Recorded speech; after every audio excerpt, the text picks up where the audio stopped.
Hello, welcome. Thank How you. how are you? I want to be where you are. That looks way cooler than this messy room where all of the gift wrapping and Christmas. Your house looks cozy and warm though. It's warm here. It's cold in Texas today, so I will take it. Yeah. So Yeah. welcome to Make It Make Sense, where I try really hard to make sense of the world around me. Mostly, I just try to entertain myself because the world never really makes that much sense. So, thank you for being my guest, everyone. This is Garnet. So, Garnet, tell us just who you are, what you do, a little bit about you. Sure. My name's Garnet Griebel, and primarily I'm a jeweler. But I guess my biggest hobbies are teaching about how gemstones help us heal. I love the chakra energy system and how they're linked to gemstones and healing. And I also am just obsessed with, I guess, digging for the truth in this great age of misinformation, where Yeah, we're told things that are lies. And being an intuitive person, I can always tell when I'm being lied to. So it has led me to kind of like find the truth, whether that be diving into rabbit holes or talking to individuals like you and sharing stories and, just coming together and talking about things seems to help. I love it. You're like who I want to be when I grow up because I appreciate like just what you do and what you know so much about is what I am fascinated by. I know that there is more to the universe than meets the eye, and I think Absolutely. so I think that that's super exciting, and I've been really excited about getting into this with you because in my line of work I definitely feel like I see all the time that just we are as a society over medicated, just over medicated Clearly. all the time.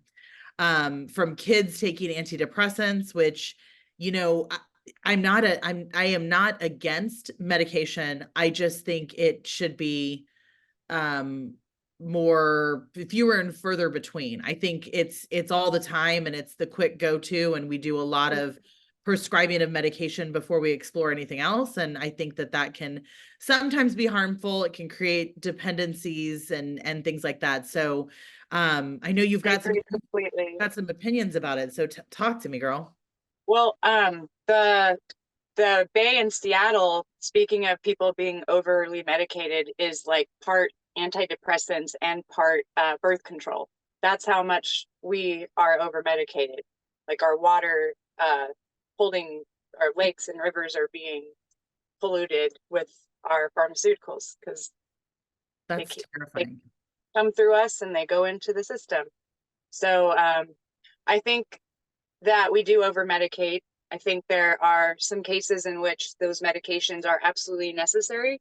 I have actually used an antidepressant once in my life. I was quitting smoking. I was a pack to 2 pack a day, believe it or not, which I'm ashamed to say at this point. But I actually used a mild antidepressant that they were uh, prescribing to help people get through that first part of not smoking. And Yeah. it worked, but I will tell you, I could feel a change in my brain and I did not like it. So I was only on it for like maybe 2 weeks. And then I wasn't smoking after that point. So I got off of it. But I didn't really know any of the risks associated with some of the antidepressants can be habitual. They can change our brains. And I think for young people, especially whose brains are still developing, there are other means to solve the problem. A lot of uh, a lot of depression is linked to somebody's life. Like maybe they're not happy at their home. Maybe they're being forced to, take over a business, like a family business that they don't really want to, or this fast paced life leads to depression. Like we shouldn't be moving this fast. So it's almost like, well, just shut up and take this pill and it will mask your depression and then you can keep doing your job is the way I feel a lot of the medications are being used. Yeah, So I mean, I definitely think that it's an American thing. We're constantly taking stimulants to achieve more and then antidepressants to kind of bring you down or calm you yeah, down so you can sleep, right? Um, yes, I mean, I get to hear, obviously, in my line of work all day long, people talking about the medications that they're on, and sometimes it's alarming. It will be like, I'll say, you know, what medications are you taking on a consistent basis? And they'll say, hold on a second, let me go grab the basket or whatever. And I'm just Oh my like, goodness. oh my goodness is right. Now, so many things that can be disturbing about, and that's not all the time, but like so many things that can be disturbing about it. One, the cost of medication, just, you know, and I am obviously, I'm not a doctor. I'm not a Neither clinician. am I, just for the record. Yes, not a clinician of any sort. However, I think I have common sense, and you know, I can ask people questions, and you know, when someone's taking a really expensive medication and like for ADHD, which is so very common, and I'll say, okay, well, did they start with this medication or did you graduate to it? Because I do think that in some cases you'll see doctors are sort of, we've seen it on TV, right? Movies, that doctors are sort of incentivized to Hmm. prescribe certain medications, which is Yeah, absolutely. a little bit terrifying. But the amount Well, of people I say to clients often, you know, welcome to America. Like every person you meet is either, and this is an exaggeration, but not far from the truth, they're either hypertensive or they're on an antidepressant all the time. yeah, It's so common. And both of those would speak to our super high stress, high achieving, high functioning society and how we're always like keeping up with the Joneses and trying to do more, right? So exactly. it's definitely a Um, little bit terrifying. it is terrifying because the system makes money off of us being medicated. Sure. Big pharma is it's a big business, and I experienced this personally. I broke my wrist, and I was in Oregon, and my doctor offered me tramadol at least 10 times every office visit. It was like to the point where I thought he was like a pusher man, you know, for tramadol. And I Yeah. believe that he was. And the pharmaceutical companies do incentivize the doctors to offer certain medications. Yeah. And I took one tramadol, and that was the night after my pain. I broke this wrist. I did what they called pineappled it, where Mm. my basically my hand shoved itself into my wrist bone, and it went many different directions. So that's the time and place where you need Western medicine, right? I'm gonna go get a surgery. I have a plate, titanium plate, and 8 pins in here. And my doctor was fantastic. I have a tattoo here. He almost was even able to match up perfectly. um, but I took the one tramadol, and that was the night I left the hospital after the localized anesthesia wore off. I woke up like crying, bawling in pain. And I did the tramadol helped, but after that, I stuck to CBD. And I would say the tramadol was necessary that one time, but I do know it also leads to a lot of addictions. Sure. And, you know, like a lot of people take that stuff recreationally too. Yeah. And I could tell a difference the moment I took it in my brain a little bit. And I felt like I was leaving my body in a sense, like I was floating above, like I wasn't fully in my body. So I didn't like that. Yeah. Yeah, I've never been a big painkiller type of compliant patient. You know, I constantly, not that I get prescribed these medications all the time, but when I am prescribed, like after childbirth, they give you um medications to for pain, and I will always fill them because I'm afraid that I will need them at some point, and then I kind of shy away from taking them. And I just have never loved to take medication just on the whole. Like I, you know, I hardly took birth control, which is sort of ironic, the situation that I'm in currently, which we'll talk about in a second, but like hardly took birth control because I didn't like the idea of adding hormones to my Yeah. body. I really don't take painkillers. And now it's sort of wild because, you know, I take a ton of supplements daily, but I just really don't take medication. And I'm not a super compliant patient, even if I get like an antibiotic or a steroid pack. Like I'll take it to the point that I feel better and then I stop, which is not what you Yeah. should. They'll tell you not to do that, and I do it all the time.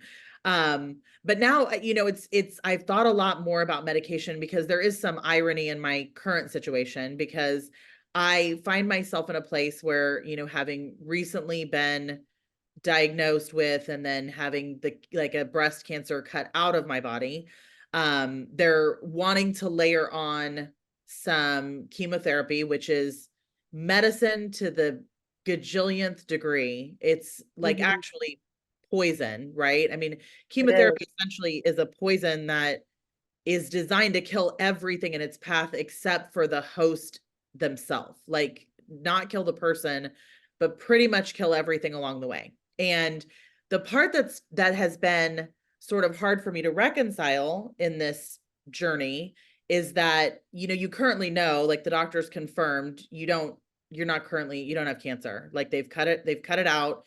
They did a metastatic workup. There is no cancer anywhere, which is a blessing. But chemotherapy is administered in case there's a random rogue cell somewhere that's trying to wreak havoc in your bloodstream. And because there is not a test, they are going to throw the spaghetti against the wall. They're going to give it all the treatment that they can, which on some level I understand. But, it just is so much medicine for a person who really doesn't take medicine, and it's really kind of hard to reconcile. And what Yeah. I'm about to go through and what it's about to do to my body is pretty wild. Did you consider getting a second opinion about the level of spaghetti on the wall? Yeah, I mean, yes and no, right? It's like, because I'm probably to the nth degree the person with the busy lifestyle, not that there's any excuse for it, but even just the amount of tests and things that I have to go to at this point, it's hard to schedule all of them in. And my understanding of cancer treatment is like all of the doctors use something called, it's the NCCN. It's some sort of cancer standard of care for the best cancer brains in the country come together and they design these treatments. And if you go here or Timbuktu or, Des Moines, Iowa, it's not going to matter. Like if they use this standard of care, you're going to get the same answer. And so at some point, I understand it. Like, I mean, I've made my peace with it. I've reconciled the fact that, I mean, my body can handle it. That's why I'm getting so much of it. But it is just such a kick in the gut because I hate medicine. I hate being sick. I don't like foreign unknown things introduced. I get enough of it. I'm not like a picture of health. Like, I mean, I get enough of it in, the foods that we eat and the air that we breathe, but Right. just knowingly do more of it, is really kind of harmful and like Yeah. Well, you'd like to feel more empowered for your own health care. for And sure. sounds like you feel like you're kind of not able to make a choice that feels like there's no other choice for you right now, basically. Well, I mean, again, it's like, I understand it. Like it's either, in my opinion, over treat it and potentially save me, or undertreat it and not. And like that's too big a variable. There's really no in between. You can't have a Right. little bit of cancer, right? So it's Yeah. like, so I mean, I care about my children to the point that I would do anything to make sure that I get to stay with them. But yeah, I mean, it does make you sort of question it all because the irony of it, like the fact Yeah. that I don't I don't take medication. I haven't, like, for most of my adult life, I haven't introduced like a hormone birth control into my body very often. This all started because I was out considering some hormone treatment to try to, and now that like all that I've learned about it, that hormones can cause cancer to grow very rapidly. It like makes cancer cells supercharged. Oh my gosh, all the people that are out on getting, testosterone introduced into their body, like it's really, I just feel like there should be more information about all of this, more education, but we're just so quick to give a pill. Yeah, we are. I would say our healthcare system is not preventative. It's like, let's fix you after you're sick. So they don't really talk about how to not get sick. And that's where, as an artist, I didn't have health insurance for most of my life. And that's kind of scary. A lot of people couldn't live without health insurance, but Sure. I guess I'm a renegade, and I just kind of, it was art or bust. So here I was, insuranceless, and luckily I never really had any issue with it. But when I was on hormonal birth control, it was giving me heart palpitations. I could feel, felt weaker, and I took myself off.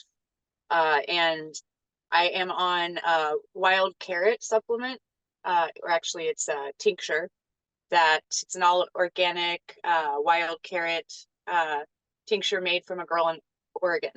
And wild carrot has been used for centuries, even back to like ancient Roman times, as an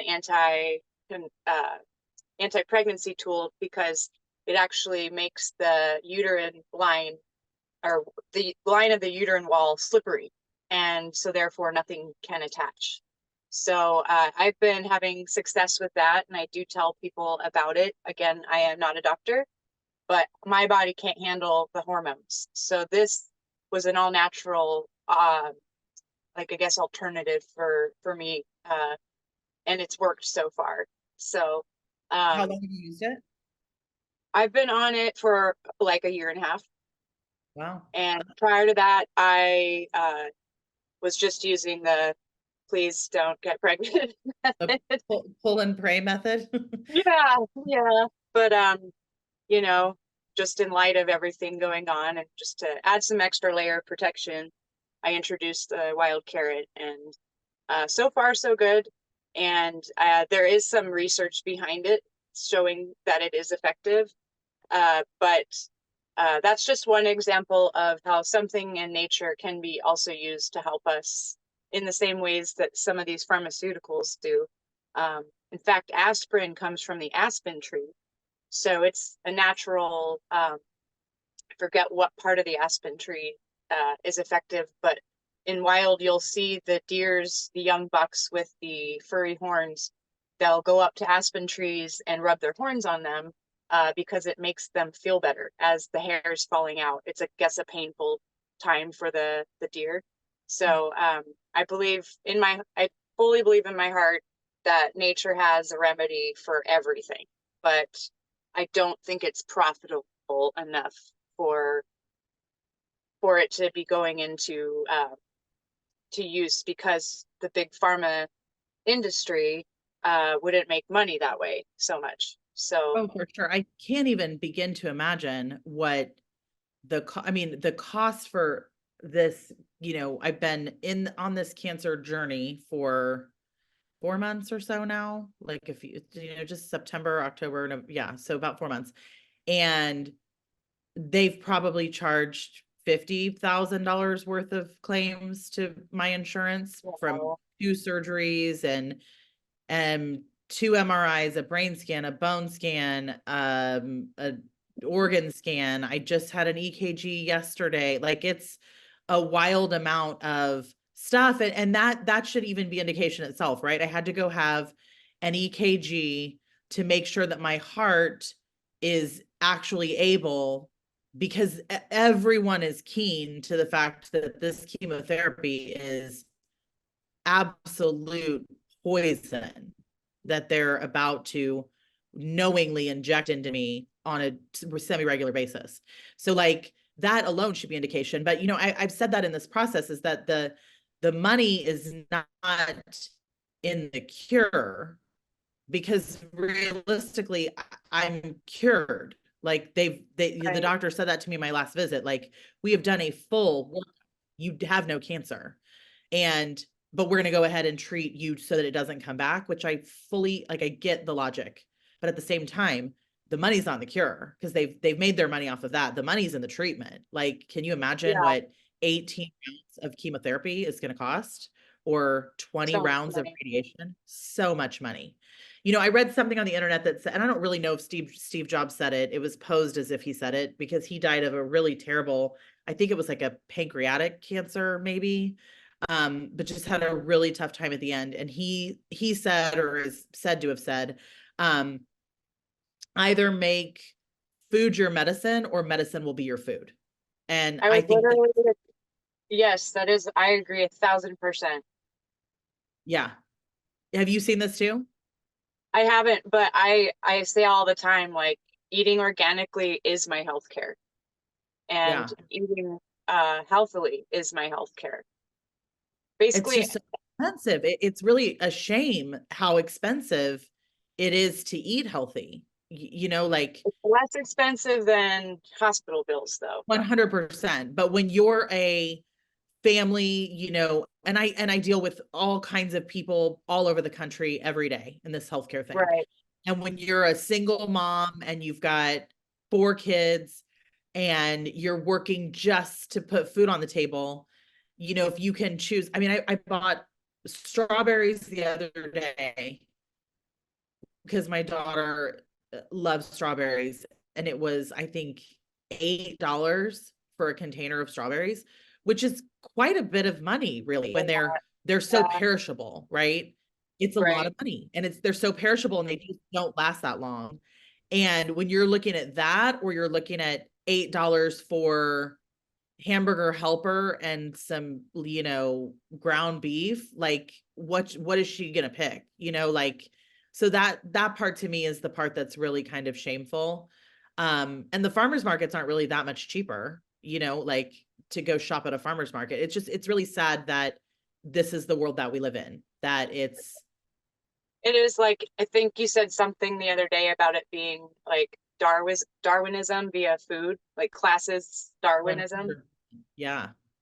And not that we are all not already running in the rat race, but a lot of people are now planting home gardens, Yeah. because that way you know where your seeds come from. You can buy an organic seeds cheaper than going to the grocery store over and over again and buying the organic produce. So that's something that a lot of people have turned to. Even urban, like backyard farming has become kind of the answer for a lot of people. Yeah. Living on the road, for me, it's not as easy to do that. We have had, my partner Scott and I have tried to grow a garden. Like, we were successful at it, actually. We were invited to stay at our friend's hot spring property for last winter, and we grew an heirloom seed garden, and we were successful with carrots and spinach. We had a lot of basil, tons of radishes. It felt so good to like grow that food, and it tasted even better to eat Different? it. I'm It sorry. tasted different? Did it taste Oh, different? it tastes different. It has a lot more flavor. Yeah. Especially just right out of the earth, like pulling a carrot out of the earth, washing it off and eating it. It just feels like an empowerment, or it's a very empowering feeling, Sure. because that's what we're all working for anyway, is to feed our families. So Right. having a home garden makes that a little easier. And I mean, even just starting with something like a tomato plant, or just all your herbs, because basil's like what, $4 if you want a meal's worth. Uh, Yeah. and cilantro is like $1, or probably $2 now. Like, everything just keeps going up. But any little bit of food you can grow for yourself gets you out of that dependency. And there's other ways, preventative wise. I tell people to mind their chakras. Their chakras are our energy centers of our bodies. Uh, in Sanskrit, chakra means wheel of light, and everything is created from light. Energy can't be transferred or destroyed, but it can be transferred from one person to another. And then the chakras regulate, maintain, and manage our physical, emotional, mental, and spiritual aspects of our being, on the physical plane. And they also serve as, I'm actually reading a quote right now. Chakras themselves serve as revolving doors or portals between our mind, body, and soul. And this comes from Cindy Dale's book, the complete book of chakra healing. And I have found her book to be amazingly just like transformative, because every chakra tethers to a certain part of our body. Heart chakra is located right here. Its color is green. And if anybody's ever been through a breakup, you can feel how heavy this part of you feels for a while, like just empty and vacant and heavy. That's an example of your heart chakra spinning at like a slower speed than optimal. So everybody's chakras have a speed that is most optimal for health. And so to know how you feel when your chakras are in alignment, I recommend people go to a Reiki healer and have a chakra alignment. And then when you're done, you'll feel like a clean vessel. And that's important to note how you feel, because then once things start slipping, then you'll have an idea, okay, I don't feel the same, something's off. And then it's like self-diagnosis. Like, I think I was telling you the other day about how I had some lumps growing on my throat, and I was the end of a bad marriage, and I was gaining the courage to tell him I was leaving him. And it took about a month till the cysts were pretty large, and he was saying, you should go to the hospital or go to the doctor and get that looked at. Like, it's just getting worse. And so I had to talk with him instead, and the next day they were gone, completely gone. And that is an example of a blockage in my throat chakra, because I'd been holding on to saying what I needed to say for my optimal health and well-being was I need to move on from this marriage. But because I was afraid, I guess, I was holding it in. And so that's another example about how chakras can manifest disease in our bodies if left unchecked. So And sorry to interrupt. no, go ahead. How much does that require you to be mentally open to the process to work? Because I feel like that hinders me all the time. Like, I want to meditate. I can't turn my brain off to Right. like be able to be in the space. So I feel like although I have all of these really pure intentions, so much of it falls away because like not that I'm not trying to be open, but I just have all of these different things that are blockages. Like, how much is Well, required? it's just our fast-paced lifestyle doesn't really lend time for people to meditate or do yoga. So it's kind of something you have to just adopt into your life. And that might be difficult. I know you're very, very busy, but and in terms of meditating and not being able to turn your mind off, it's just like any other muscle that you have to practice. My brain used to be, and still is, it's like I have squirrels running around all the time. But I noticed, like, and I don't meditate all the time, but when I do make a point, I do feel more grounded and I feel more at ease in my own body. Just because it's almost like just taking the time to have a conversation with yourself and your body. Oftentimes, when my brain chatter was too much, you can put on chakra music. So like, or even a guided meditation to start is a great way to turn off the chatter. But basically, they say when we meditate, when you see a thought, just kind of see it and don't grab onto it. Just see it, recognize it, and let it pass. And then it won't start the mind chatter. But there's also labradorite and lepidolite are the best stones for mind chatter and anxiety, actually.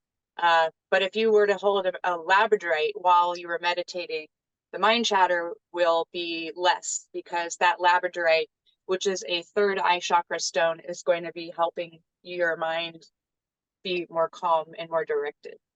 So a lot of this is seen as woo-woo, and I think that is because it has never been quantified scientifically, but that's because it has become, there's like a stigma that's been created probably by Big Pharma against it.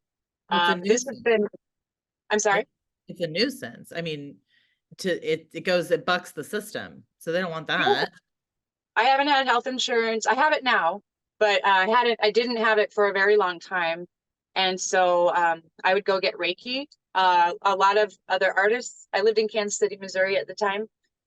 We're in the same boat. We didn't have health insurance. So we would get together and like, align each other's chakras or talk about healing, like without the system, like what we can do to empower ourselves against the system, really. And I've not seen any of those friends like haven't gotten sick or they haven't needed, I mean, other than breaking your wrist, like that's the time where you're just like, oh my gosh, I obviously can't heal this with my mind right now. Did you have insurance when you broke your wrist? I Did you did have insurance. Okay, Yes, I did. that sounds like a Thank goodness. very expensive break. Oh, it was the highest quote I got on it was 33,000, but industry average is about 15,000. But luckily I'm in a position now in my life where if I had to pay that out of pocket, I actually could have. Whereas in the past, a struggling artist in Kansas City, Missouri, like very, very much could not have, that would have ruined my life for quite some time. But, sure. and I know that this is like a foreign language to a lot of people. It was to me when I first started out.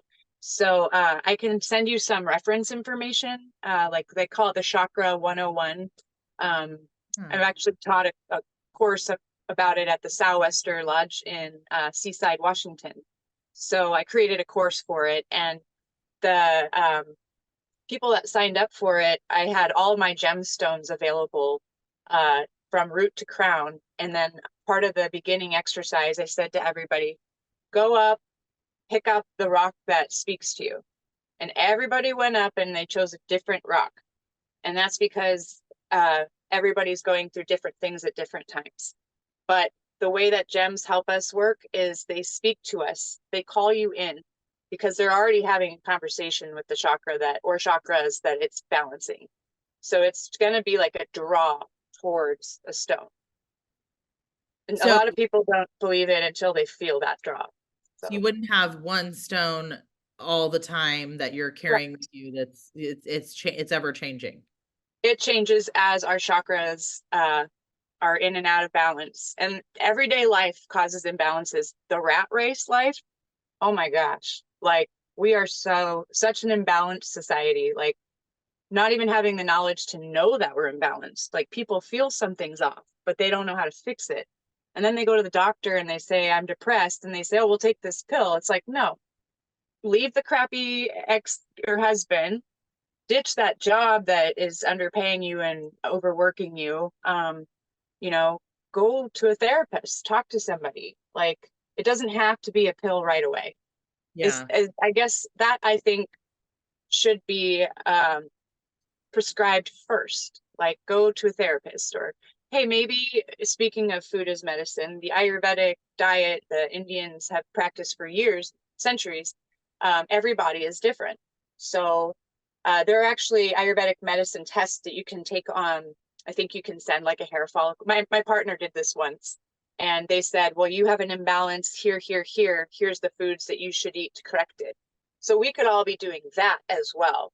And I believe that is something that I'm starting to hear more about Ayurvedic medicine and dieting as in the holistic community. So it's something that people could really do to empower themselves with their own bodies. Some people don't need to eat meat. Some people need more meat than others. Some people can't be vegetarian, like their body just can't not have certain proteins. So it's really all about like listening to your individual body. We're not all cookie cutters. We're different. So, and just studying those individualities within ourselves and getting to know ourselves is important. So, which is so interesting because really, if you think about it, to prescribe a medication is to treat it as if it's cookie cutter, right? It's to give everything like the blanket solution.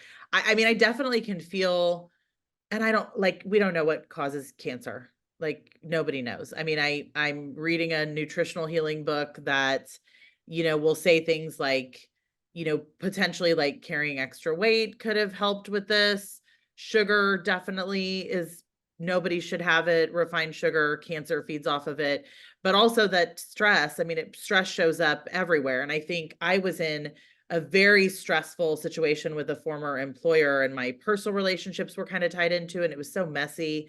And it was just such a bad experience that I feel like I tried to rid myself of, but it happened not quickly enough. So I fully believe that this is like the final stage of like ridding that from my life. But I definitely could have used some. I knew my gut was telling me that there was something off, but it's hard to sometimes make radical changes when you're in a situation like that. And if I'm the cautionary tale of why you should, like, if someone shows you, who is it, Maya Angelou, that said, like, if someone shows you who they are, believe them the first time. Like, just, Yeah, that's a great quote. yeah, like, understand and go with your gut. Like, your gut is Yeah. almost never wrong. Well, and don't fault yourself for that. I have not listened to my gut so many times, and we all do it, but it does get you into trouble. And I believe that the lesson repeats itself, and it's going to hurt worse every time until you learn it. And so I've, in my case, bad men have been my kryptonite. And every time I knew in my mind's eye, heart and soul that I was lying to myself about them, or not listening to my gut. But it's just, sometimes we walk journeys to learn lessons, I guess. And so after I mean, I really do believe if I had stayed in that marriage, I might have throat cancer, and that would have really sucked. Yeah. Definitely might have had to have surgery to get these cysts off my neck. So, but yeah, I knew I shouldn't have married that one. That was a big mistake. Yeah. But, I learned a lot with him, and I do believe everything happens for a reason. Maybe we had a soul contract from the other side. But now I have a great throat chakra example to teach people through. So maybe that was part of the lesson. Yeah, Um, for but sure. trusting your intuition is absolutely key. We are living in the great age of misinformation. We're all intuitive beings, some more than others.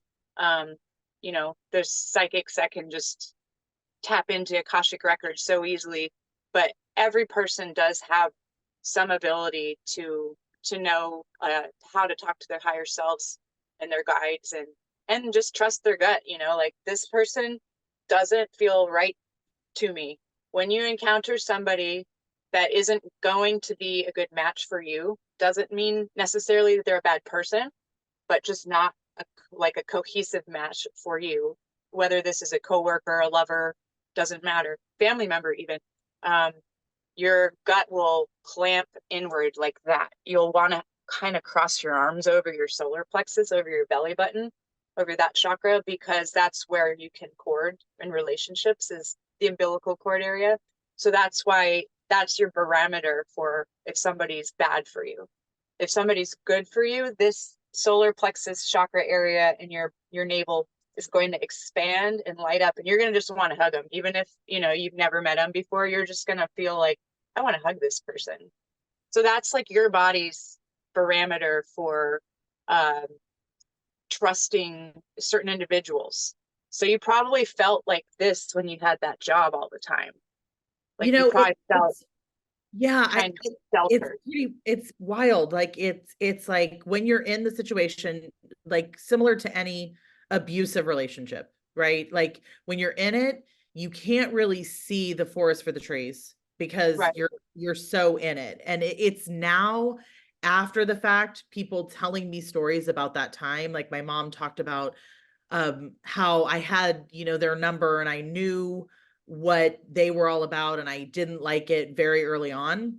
And she was talking specifically about a birthday party that my daughter had, and it was a party that, like, as she told the story, I'm like, oh my gosh, that was 2018, and I had started with that company late 2017. So it's like I really was pretty unnerved by the situation pretty early on, but I kept it going because of golden handcuffs. Like, just, I made too much money. It was really hard, especially Yeah. because that money was affording me to get out of a marriage that wasn't right for me, and still feel like I could take care of my kids and like not disrupt the lifestyle much. So there were a lot of reasons that I had to kind of stay where I was, and things that I'm grateful for because it did help me like move to a different part of my life. However, at what cost? Because I 100% believe with every part of my being that the stress that I was under for so many years and the toxic people that are just magnetically drawn to that environment, I never would have come into contact with those people if we hadn't been in that similar space. And that Yeah. similar space just attracts kind of a special level of person. And so, Yeah. you know, hindsight is 2020. I mean, I guess I wish that I had freed myself of it a bit sooner, but you know, there's no saying that this would or wouldn't have happened. It's just pretty crazy because of all the people for this to happen to. I just really thought my whole life I would not ever have breast cancer because there were so many reasons that I shouldn't. Like the fact Yeah. that my mom had it, like what is the likelihood of like lightning striking twice? Uh, Yeah. they're not the same cancer. They're totally not genetically related at all. But I just thought if it happened to her, it's not likely to happen to me, like just mathematically. Maybe that's silly, but that was always my thought. I nursed my children collectively for almost a decade between the three of them, which is supposed to reduce your risk of getting breast cancer. I didn't take hormones for the majority of my adult life. I Mhm. don't drink, I don't smoke. You know, there just were a million different reasons that it just shouldn't have happened. But I think the fact that it happened to two people in the same family at young ages and they're not genetically related speaks to all of this other stuff, whether Yeah. it's the stress of our environment or the toxicity of the foods that we eat, the chemicals we ingest, all of it. Roundup. Right. Just all of it. Like it's really kind of terrifying. Yeah. It And really is. I live in like fear of that kind of stuff. Like it's always very top of mind for me. You know, our water, I live in like a little town in Texas and our water tastes terrible. And we've all seen that Julia Roberts movie, whatever the hell that was, that Yeah. And Brockovich. yes. So Yeah. that to me, I'm like, oh my gosh, like not even just what's touching our body as we shower, but like we're Yeah. ingesting. So I spent a few $1,000s to have like a whole water filtration system like put into our house, and our water tastes amazing and I'm so grateful that I was able to do it, but it's like how many people can't do that? Or Yeah. like It's true. bottled water is everywhere. You I can't know. So not, bad for the environment. yeah, and you can't You know like we what's funny about bottled water too? Is it actually strips the nutrients from your body because the water has no minerals. So it takes the minerals from our body. So drinking bottled water is terrible for you. Drink well, spring water. If you have to drink bottled water, make it spring water or go to one of those like water kiosk things. well, so this so Also, we were in New York this past weekend. I took the kids for Christmas and they don't really serve tap water often. So, which I can appreciate, but they would always ask, do you want still or do you want spritz or like carbonated water? sparkling. Yeah. And so I would choose still water. They would bring it in a glass bottle often, which just sent my mind a whole, 'cause I'm like, oh my gosh, this is also wasteful. Like just the amount of like trash that accumulates in that city is sort of astounding. And you know, even just what we recycled in our little hotel room of the water that we consumed that make them drink water, you know, like we're all kind of part of the problem, but it's just it's terrifying. And I think a lot about with plastic water bottles, you know, you're not supposed to heat plastic, right? Right. Like don't put plastic in the microwave, for instance, because it breaks it down and it's in what you're consuming. But like water bottles that come to you, you know, you're not supposed to drink a water bottle if it's been in the car, right? Mhm. But we can't control it's when it's created and it's in transit to us. So like Yeah, it's that's true. sitting on backs of trucks and things like that and exposed to elements. So I mean, just so much of this is so big and just getting worse. And I Yeah. don't quite know how we find our way out of it.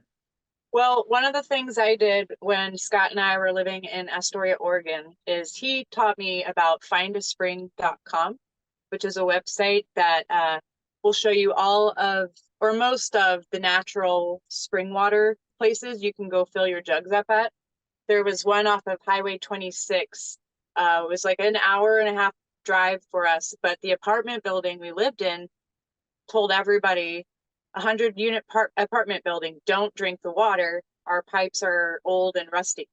So, and this was a low income apartment building of Astoria, total slumlord city. And so the people that couldn't afford to drive to get the spring water, and we told a lot of our neighbors, like, yeah, you just go get a bunch of jugs and fill up. The water tastes great, and it's been tested some of the best water in Oregon. So I know Texas has wild springs. I haven't looked on the map specifically, but you might look into that, because what people do is they would load the backs of their trucks with those giant water cube things or water Yeah. bottle things that you turn upside down. And you were known that somebody before you might be waiting a half an hour to fill your stuff, but like it was worth it. And we had the time, we both worked for ourselves, so we would make the time. And we'd also like just do a hike there or back, go to the coast or something. So it Yeah. was not a big deal. It was a delight to go get our water. But there are probably some natural springs within most people's homes. And if not, REI makes a water filtration system. Since we are on the road, we are in a self-sufficient rig. We have solar panels, and so we can off-grid camp anywhere. So if we got the REI filter just in case, like we wanted to stay like 2 weeks to a month someplace that had a running river, you could put it in the river and use this REI water filter, and it would basically be the same thing as getting your water at one of those kiosks. So Wow. there are things that you can do. It just unfortunately it takes time to maintain our health, to like stay ahead of the lies. And like pretty much they say the ends of the grocery store, like the produce, the meat, the cheese, dairy, those are the only sections we should be shopping. The whole entire middle section is just cancer causing garbage. So like the preservatives they put in our food are just out of control. So I try to buy preservative free everything, even if it means our bread's gonna go bad faster. Which really makes you cook things, like plan your meals a little bit better. Like you don't want to waste things. So it's just staying ahead of everything is a headache, but I've slowed Which my life down to the point where I have no excuse to say I don't have time to do these things, I guess. So shame on me if I'm not eating organic or going to a spring for water, I guess. But it's But 100% again, the Darwin survival of the fittest. I mean, because a person that, is just barely getting by, they don't have the time to go do these things, right? Because exactly, everything I know. either costs money or time or both. And like, it's almost like eliminating it's a elimination of part of civilization through like only supplying them with things that they're It kind of is. killing themselves. That's terrifying. I've heard horror stories about, like, in Kansas City, in the rougher parts of town. A friend of mine used to work at this awesome school program where they brought actual food to inner city schools, and some of these kids had never seen a vegetable. Like they didn't know what a banana was, and that just broke my heart to hear that. Like Yeah. they're just eating junk. And when you eat junk, you're not going to grow. Your brain's not going to have the nutrients. And it is Darwinism. It absolutely is. But I also will say, if there's a will, there's a way. I used to be my own worst enemy. I left the corporate America to do jewelry. And then I kind of trapped myself in my own jewelry career where I was working nonstop and chasing my own tail to the point where I almost stopped making jewelry. I was thinking like, what am I going to do? This is the thing for me. This is what I love. Well, I wasn't doing it in the right way. So I had to change a lot of things about my life and kind of trim the fat. So I left my studio and I just started working from home. Then I realized I needed way more nature in my life. So then I realized Kansas City wasn't for me anymore. In fact, it was just feeling like heavier and darker every day. And the rat race there is prevalent. The art scene there is pretty cutthroat. And I didn't want to compete with art. I just wanted to make it, you know, so that was kind of wearing on me too. So I left and I moved to Oregon, which was absolutely, it's amazing up there. If you can ever get a chance to go, uh, the forests there remind me of like the giant land in Mario where everything's like 3 times Yeah. bigger. The ferns are like ridiculously huge. The trees tower over it. There's moss and lichen everywhere. And that really was what my soul needed. And I was right by the ocean, right by the Columbia River. So, and I waitressed in Oregon. Waiters and servers get actual livable wages, so as well as tips. So I did that because I was going through a divorce and I needed a part-time job. But that really helped propel me back onto my feet. And then I started doing the gem show circuits with Scott, uh, and we just kind of met, fell in love, and we both love what we do. And I know not everybody can do it exactly the way we did it or are doing it, but moving into the van, and mind you, he built the whole thing out. Like I could not have done any of this without him. But living on the road just really is so freeing. And when we set sail, we had 2 shows lined up. That was it. But we were still just hopes and dreams, you know, bound and determined. And now we have an annual show circuit that I make way more money than I've ever made in my life. And I work Wow. way less than I've ever worked. So somehow, I guess through sheer will, um, and you know, I used chakra therapy to heal myself too. So I was able to get over that bad divorce quicker than my first divorce, because I've had two, Yeah. 2 fun times. Well, But you're better at it, though. That's awesome. yeah. And I mean, I'm not one to say I regret, because that's just not a good mindset. I learned a lot, and I had some great times with both my ex-husbands too. You know, it wasn't all terrible, but you know, ultimately that's something though. If you're not happy with your partner, you don't have to stay with them. Like if that's part of why you need to take that depression pill, then have the talk with them, get over it and move on. Because sometimes just making drastic life changes is what was really needed. And even though that's scary, um, you know, I'm one to leap without a safety net, even though I'm terrified of heights, but I've always just taken that leap because my gut just told me there's gonna be a better way and there's gonna be a safety net, even though you don't see it. Just trust that you can do better than this current situation. So, you know, diving headfirst into the universe like that has always provided for me. So, I don't know, I might just be more ruthless than others, but and I've done the corporate America thing. I worked at an insurance company, and the office was in the plaza downtown Kansas City or midtown Kansas City. And at one point, I was in charge of every builder's risk policy for every Walmart being built in our country. And at that point, I was just like, I can't do this and pretend anymore. Like I'm an artist. And then the weekends, I was peddling my wares at local fashion shows and local pop-ups and stuff. So, you know, I tried it. It didn't work for me. But for those that have to work in the corporate world, I think there are office cultures that are more cognizant of mindfulness and not overworking their employees. I know they're far and few between, but I think if you're in a bad spot, you know, maybe there's something better out there. Like maybe there's a greener pasture where you won't be mistreated by your employer or your coworkers. So the grass, you know, just don't be afraid.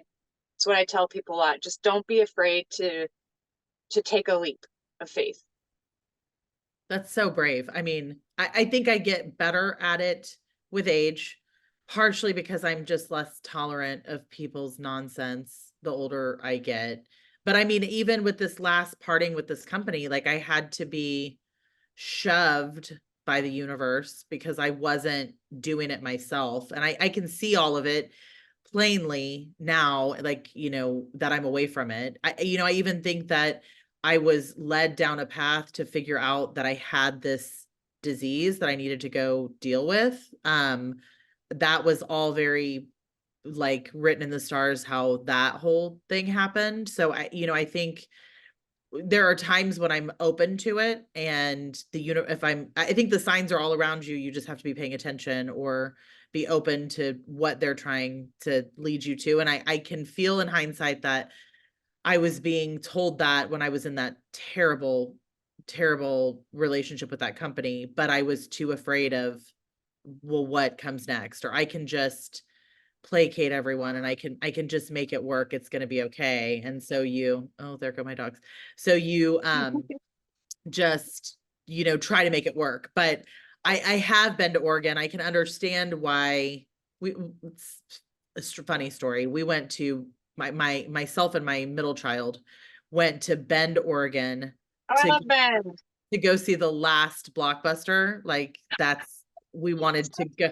Yeah. So, which is like not a reason to go, but we watched the documentary and then I wanted to go, but I'm like, that's really irresponsible trip. He said he watched it with me and he's like, I really want to go do this. And I'm like, oh my God, now it's a trip. Like, let's go do it. And I thought it was amazing there. I did not realize how, first of all, it smells like a big pine, like Uh-huh. air freshener. Like I Uh-huh. couldn't believe, like, well, this is what it's like in real form, not just in your car air freshener. Yeah, So that was shocking to me. And the nature everywhere. And I didn't realize how little we have tall trees in Texas. Like we just really don't. And I live in a subdivision. So the beautiful part of this subdivision is that it is new. There aren't a lot of mature trees. So the sky feels so vast. And I'm constantly just like in awe of like the different sunrises and sunsets because I tend to be awake for both and like get to see like it happen. And so you don't get to see the sky quite like this, probably a lot of places, but I true. really miss trees. And I thought that when I was in New York, like I'm so grateful that they've never let Central Park be disrupted or break off Yes.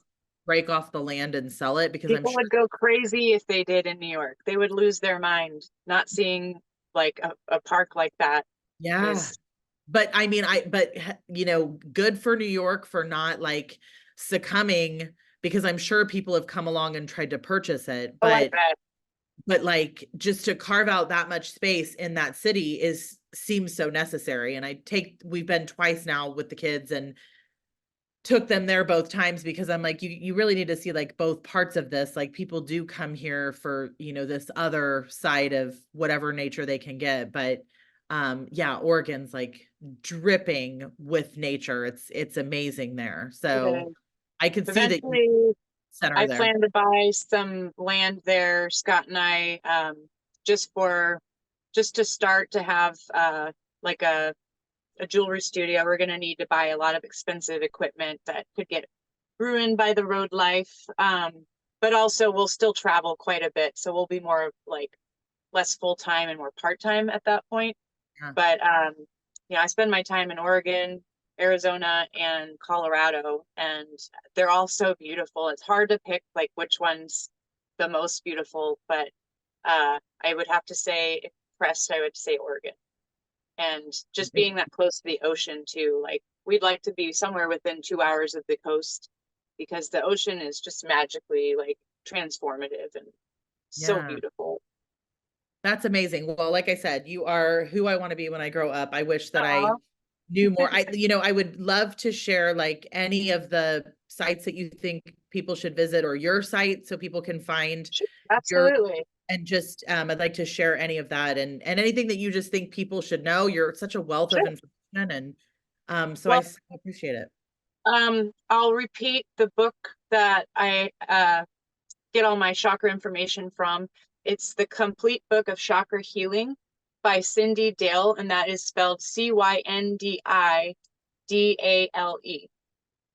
Her book is extremely thorough, and the way she describes the energy system really breaks it down almost scientifically.